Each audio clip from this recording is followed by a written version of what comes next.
नाम धातु क्रिया। संज्ञा, सर्वनाम और विशेषण शब्दों से बनने वाली क्रियाओं को नाम धातु क्रिया कहते हैं।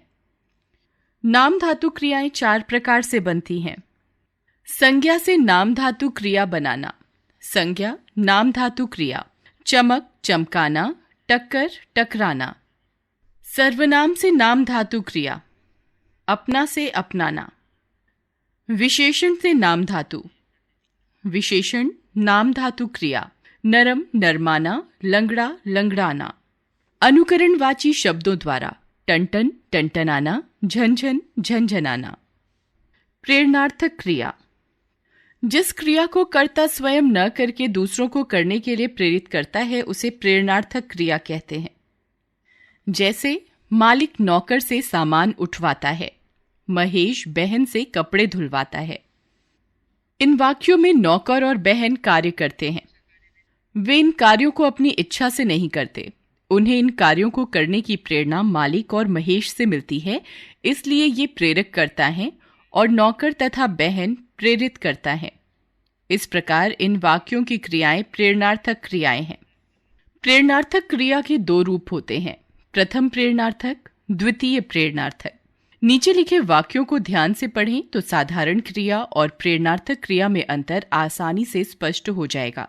जैसे बच्चा पढ़ता है, साधारण क्रिया; माँ बच्चे को पढ़ाती है, प्रथम प्रेरणार्थक; माँ विमला से बच्चे को पढ़वाती है।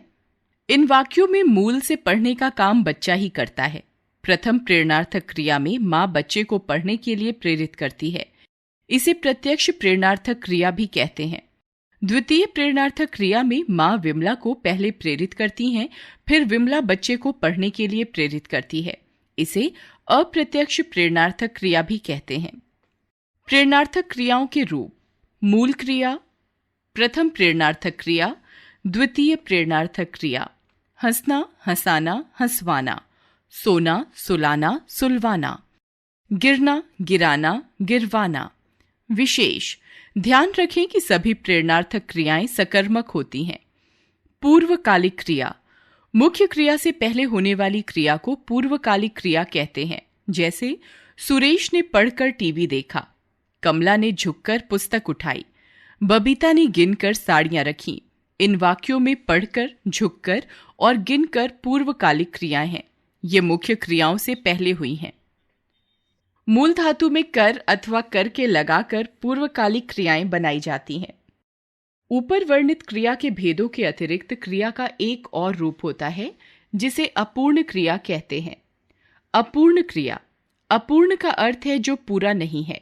ऐसी क्रियाएं जो वाक्य का अर्थ पूर्णतः स्पष्ट नहीं कर पाती अपूर्ण क्रिया कहलाती हैं। जैसे माता जी हैं, मोहन है, दादी थी। इन वाक्यों में हैं, है और थी क्रियापद होने पर भी वाक्यों का पूर्ण अर्थ स्पष्ट नहीं हो रहा है, अतः ये अपूर्ण क्रियाएं हैं। इन क्रियाओं का अर्थ स्पष्ट करने के लिए वाक्यों में पूरक की आवश्यकता होती है। माता जी डॉक्टर हैं, मोहन चतुर है, दादी शिक्षिका थी।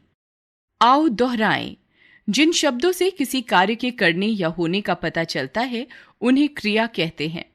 कर्म के आधार पर क्रिया के 2 भेद होते हैं: अकर्मक क्रिया और सकर्मक क्रिया।